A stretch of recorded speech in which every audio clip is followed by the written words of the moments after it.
여드름 발생률이 약 2.5배 높았다는 결과가 나왔고요. 이런 분들은 식습관이 교정이 안 되면은 레이저 치료를 아무리 받으셔도 한계가 있습니다.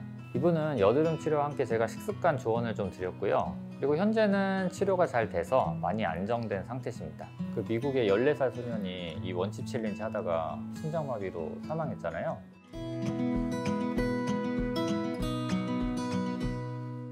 안녕하세요 여러분, 피부야 놀자 최중현입니다. 가을이 무르익었습니다. 하늘은 높고 푸르고 곡식이 무르익는 계절이죠. 식욕이 저절로 돋는 계절이기도 해서 우리가 천고마비의 계절이라고도 합니다. 이제 식욕이 이렇게 돋다 보면은 무심코 많은 음식들을 먹게 되는데요. 이 음식들이 과연 우리 피부에는 어떤 영향을 끼칠지 궁금하지 않으신가요? 피부를 자극하는 여러 음식들에 대해서 말씀드리고자 합니다. 먼저 본론에 들어가기 전에 여러분 혹시 이 영화를 보셨나요? 2023년도에 개봉한 영화 바비입니다. 여러분들 바비 인형 아시죠? 이 바비 인형은 미국 한 왕구 회사에서 1959년도에 만든 인형입니다. 서구 중심의 전형적인 미인상을 하고 있고 금발에 파란 눈을 띠고 있는 아주 팔등신의 그런 미인 형상을 하고 있습니다. 이 인형이 실제 세상에 나오면서 벌어지는 내용의 영화예요. 이 바비 인형이 잘 보면은 너무 완벽한 모습을 하고 있어요. 어찌 보면은 비현실적이기도 하죠. 이 영화 바비의 주인공 역할을 한 배우가 바로 마고 로비입니다. 이 마고 로비가 이 전형적인 미인상을 보여주는 바비 인형 역할을 하기 위해서 엄청난 노력을 했다고 하더라고요. 그 중에 하나가 바로 피부 관리입니다. 바비 인형이 이제 인형이다 보니까 당연히 피부 트러블이 있을까요? 없겠죠. 그래서 아주 깨끗한 피부를 하고 있습니다. 이 깨끗한 피부를 표현하기 위해서 마고 로비가 피부 관리에 엄청 신경을 썼다고 하더라고요. 그 중에서도 이제 음식 관리, 이제 먹는 음식에 대한 관리를 많이 했는데 발효 음식을 많이 먹었다고 해요. 그 중에 대표적인 게 바로 김치입니다. 이 김치뿐만이 아니고 사우어크라우트라든지 케피르 같은 그 양젓 음료인데요. 이런 발효 음식을 열심히 먹었다고 해요. 이 발효 음식이 왜 피부에 좋냐면요. 김치나 청국장 같은 발효 음식에는 항암과 항당뇨 효과가 있는 바실러스균들이 굉장히 많아요. 혈액순환과 세포 재생을 촉진하는 비타민 E나 B군, 레시틴 같은 물질도 많고요. 그래서 이 발효 음식을 먹으면 피부 노화도 예방하고 항염 효과로 인해서 피부 트러블도 억제하는 효과가 있습니다. 우리나라 음식에 발효 음식이 굉장히 많잖아요. 대표적인 김치, 된장찌개, 여러 가지 젓갈류, 그리고 뭐 한국 요리에는 항상 빠짐없이 들어가는 게 있죠. 바로 간장이 들어가죠. 이 간장도 대표적인 발효 음식입니다. 우리나라만큼 발효 음식을 많이 먹는 나라도 없습니다. 그래서 우리나라 사람들이 피부가 전 세계적으로 봐도 굉장히 좋은 편이에요. 저희 병원에도 종종 외국인 분들이 많이 오시는데 한국인이 확실히 피부가 굉장히 좋은 편입니다. 자부심을 가지셔도 될 정도로 좋은 편이고요. 조상님들이 이렇게 발효 음식을 만들어 주신 거에 대해서 감사해도 되겠습니다. 음식과 피부는 뗄래야 뗄 수가 없이 밀접하게 연관되어 있다는 것을 말씀드리고 싶어서 제가 이렇게 영화 바비 인형으로 시작을 해봤습니다. 저한테 상담받으러 오시는 분들 중에서 스킨케어 제품도 굉장히 좋은 것만 쓰시고 피부과에서도 이제 좋다는 시술을 많이 받으시면서 피부 관리를 하시는 분들이 있는데요. 이런 분들도 종종 수시로 올라오는 트러블 때문에 스트레스를 많이 받으시는 분들이 굉장히 많아요. 제가 상담을 하면서 혹시 요새 뭐 드셨어요? 라고 여쭤보면은 종종 먹는 것에서 그 힌트를 얻는 경우가 꽤나 많습니다. 지금부터는 어떤 음식들이 우리 피부에 악영향을 끼치는지 그리고 왜 그런 일이 일어나는지 하나하나 알아보도록 하겠습니다.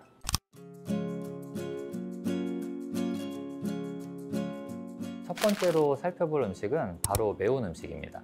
한국 사람들은 매운 음식을 정말 좋아하시죠. 불닭볶음면, 마라탕, 매운 떡볶이, 각종 국물에 청양고추도 썰어 넣고, 그리고 요새는 뭐 매운맛을 또 단계별로 골라서 먹잖아요. 한국은 정말 매운맛을 사랑하는 나라임에 틀림이 없습니다. 맵고 칼칼한 국물 먹으면서 시원하다라는 제스처도 하잖아요.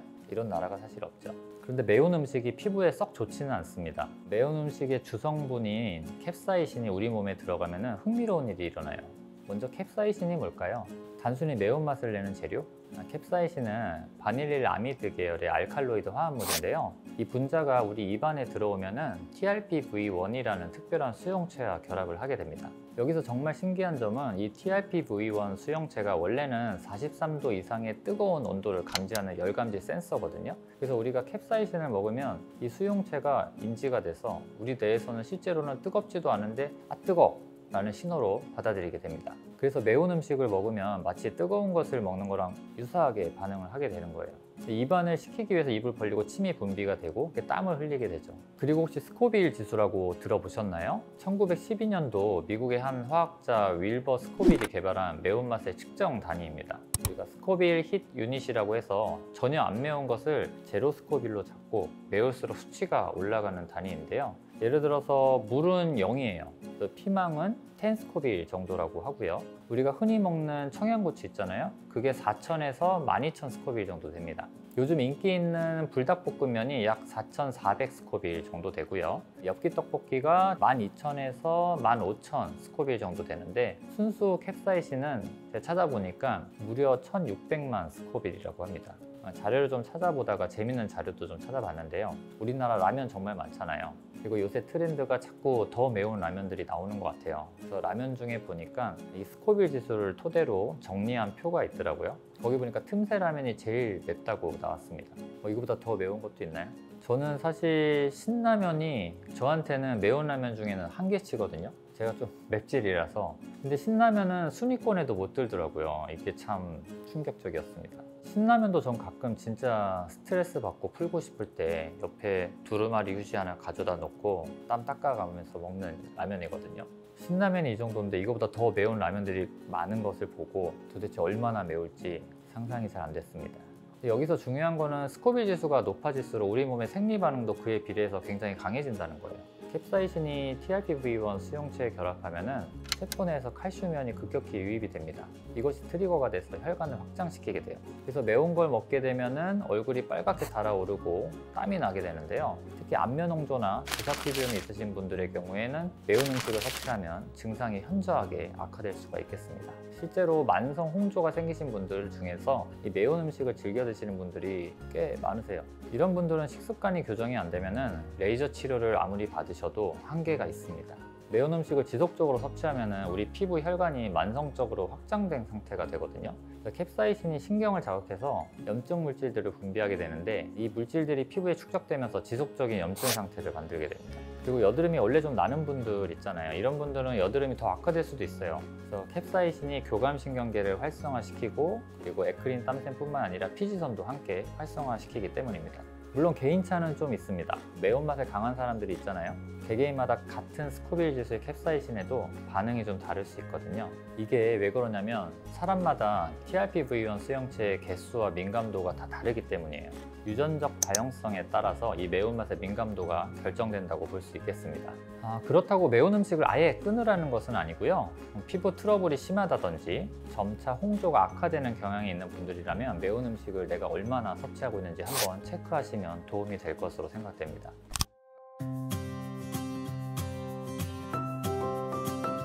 두 번째는 고당분 음식입니다. 이건 정말 많은 분들이 놓치고 계시는 부분인데요.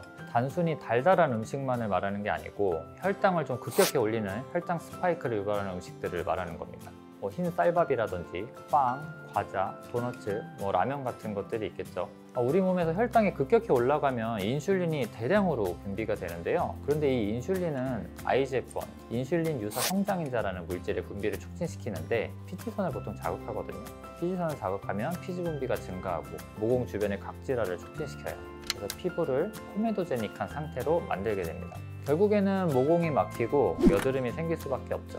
실제로 2018년도에 발표된 연구를 보면은 고당분 식단을 섭취한 그룹이 저당분 식단을 섭취한 그룹보다 여드름 발생률이 약 2.5배 높았다는 결과가 나왔고요. 특히 수험생들이나 직장인분들 중에서 스트레스 받으면 단 거 많이 드시는 분들 많잖아요. 그런 분들이 이런 트러블을 겪을 확률이 확실히 올라가죠. 그래서 저도 이제 저한테 오시는 분들 중에 여드름이 좀 많으신 분들 보면은 꼭 단 거를 많이 드시지 않는지 꼭 체크하는 편입니다. 제가 한 40대 남성분이 기억이 나는데요. 이직을 하면서 스트레스를 많이 받아가지고 편의점 과자를 매일 한 2-3개씩 드셨대요. 근데 어느 순간부터 이마와 턱 부분에 여드름이 폭발적으로 생기기 시작했습니다. 이분은 여드름 치료와 함께 제가 식습관 조언을 좀 드렸고요. 그리고 현재는 치료가 잘 돼서 많이 안정된 상태십니다. 특히 주의해야 할 음식들을 좀 구체적으로 몇 가지 말씀을 드리면요. 먼저 가공된 탄수화물인 흰 빵이나 라면, 떡류가 있고요. 그리고 과자 및 디저트류인 쿠키나 케이크 같은 것들도 주의하시는 게 좋겠습니다. 그리고 탄산음료라든지 과일, 주스, 커피 시럽 같은 거 이런 것들은 좀 줄여서 드시기를 좀 추천드리고요. 이런 음식들은 GI 지수, 즉 혈당 지수가 굉장히 높아서 혈당을 급격히 올리거든요. 그럼 어떻게 하면 좋을까요? 사실 이거를 완전히 끊을 수는 없습니다. 대체제를 찾는 게 좀 중요하다고 생각을 하고요. 흰 쌀밥 대신에 현미밥이나 귀리밥을 드시고요. 과자 대신에 견과류나 치즈를 한번 선택해 보시는 것도 좋은 방법이 될 것이라고 생각합니다. 단 음료 대신에는 무가당 차나 탄산수를 드시고, 빵은 통곡물빵이나 호밀빵 같은 걸로 바꿔서 드시면 혈당 스파이크를 좀 줄일 수 있겠어요.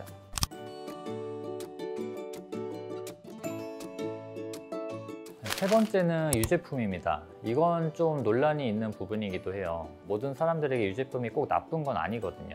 하지만 특정 체질이나 특정 피부 상태를 가진 분들에게는 분명히 영향을 미칠 수 있습니다.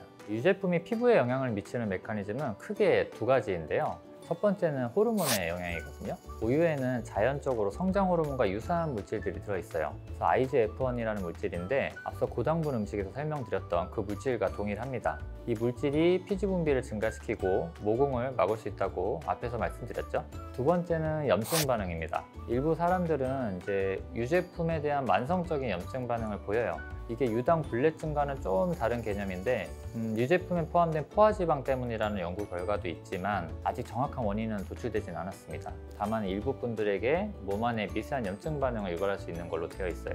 하지만 여기서 중요한 포인트는 모든 유제품이 똑같지는 않다는 거예요. 특히 문제가 되는 것들로는 일반 우유, 아이스크림, 특히 가공 치즈 같은 치즈류가 있습니다. 그릭 요거트나 발효 유제품들은 상대적으로 괜찮다고 되어 있어요.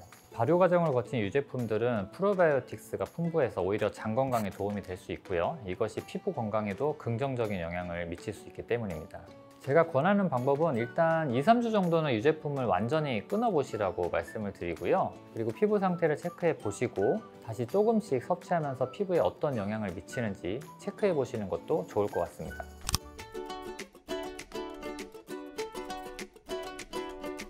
네 번째는 기름진 음식입니다. 많은 분들이 예상하실 만한 내용이죠.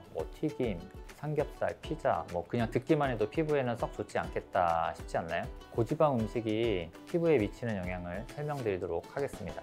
먼저 피지 분비가 증가합니다. 우리가 기름진 음식을 먹으면 몸 안에 지방 대사가 활발해지거든요. 이 과정에서 피지선이 자극을 받아서 더 많은 피지를 분비하게 돼요. 특히 우리 얼굴의 T존 부위에서 이런 현상이 뚜렷하게 나타납니다. 그리고 염증성 사이토카인이 증가하게 돼요. 트랜스 지방이나 포화 지방을 과다하게 섭취하면 우리 몸에서 염증성 물질이 증가하게 되는데요. 이런 물질들이 피부의 모공 주변에서 염증을 일으키면서 여러 트러블들을 유발하게 됩니다. 특히 주의해야 할 음식으로는 치킨이나 감자튀김, 돈가스 같은 튀김류가 있고, 햄버거, 피자 같은 패스트푸드, 베이컨, 소시지 같은 가공류, 그리고 과자, 팝콘 같은 스낵류들이 있겠습니다. 자주 보이는 패턴 중 하나를 말씀드리면 보통 자취를 시작하면서 식습관이 많이 변하시는 케이스가 많아요. 요리할 시간이 없어서 치킨이나 햄버거 같은 기름진 음식을 끼니로 해결하는 분들이 많은데, 이런 식습관이 지속되면 피부 상태가 눈에 띄게 악화되는 경향을 보게 됩니다. 그럼 이런 기름진 음식을 어떻게 대체할 수 있을까요? 먼저 조리법을 바꿔보시길 추천드릴게요. 튀김 대신 구이나 찜으로, 삼겹살 대신 목살이나 안심, 그리고 치킨 대신에 닭가슴살 구이로 한번 바꿔보시길 바랍니다. 또한 좋은 지방을 섭취하는 것도 중요하죠. 모든 지방이 나쁜 건 아니고요. 포화지방보다는 불포화지방산이 많이 함유된 음식을 드시길 바라겠습니다. 오메가3가 풍부한 지방은 오히려 피부에 도움이 되고요. 연어나 고등어 같은 둥푸른 생선이나 아몬드, 호두 같은 견과류, 그리고 아보카도, 올리브 오일 같은 것들로 대체하시면 피부 건강에 훨씬 도움이 될 겁니다. 네, 오늘 피부에 영향을 끼치는 자극적인 음식들에 대해서 알아봤습니다. 어떠셨나요? 제가 오늘 일부러 술과 커피 같은 카페인 음료들은 고려는 안 했는데 사실 이 둘만 해도 드릴 이야기가 너무 많아서 이 부분은 나중에 제가 따로 정리해서 꼭 알려드리도록 할 거고요. 제가 트러블이 많이 나거나 염증성 피부인 환자분들께 말씀드린 것 중에 하나가 피부 일지를 한번 써보시라는 겁니다. 뭘 먹었는지, 그걸 먹었을 때 피부 상태는 어떤지 이렇게 기록을 하다 보면은 좀 패턴이 보이실 거거든요. 그럼 내가 이 음식을 어떤 부분을 신경 써야 할지 좀 보이실 거예요. 건강한 식습관은 건강한 피부의 시작입니다. 여러분들도 오늘부터 한 가지씩 실천해 보시길 바라고요. 마라탕 맛있지만 많이 먹지 말아 주시고요. 오늘 영상은 여기까지고요. 알려드린 내용이 도움이 되셨다면 구독과 좋아요, 알림 설정 꼭 부탁드리겠습니다. 감사합니다. 지금까지 피부야 놀자 최중현이었습니다. 근데 진짜 요새 너무 매운 거 많이 먹는 게 경쟁이 붙어가지고 큰일인 것 같아요. 원칩 챌린지 사건 아세요 혹시? 그 미국의 14살 소년이 이 원칩 챌린지 하다가 심장마비로 사망했잖아요. 이 과자가 그 파크웨이사에서 만든 과자인데 보면은 또띠아칩 하나 딱 들어있거든요. 그래서 챌린지 안내서 한 장 들어있고 그리고 장갑 하나 있고 칩이 보면은 이제 캐롤라이나 리퍼라는 고춧가루로 코팅이 되어 있는데 이 캐롤라이나 리퍼가 청양고추 한 200배 매운 거예요. 버티면은 사람들이 막 칭송하는 칭호를 붙여준대요. 그러니까 뭐 당연히 경쟁이 붙겠죠. 그러니까 너도 나도 무리해서 이제 시도를 하다가 그 어린 나이에 미국 소년이 먹고 사망을 한 거죠.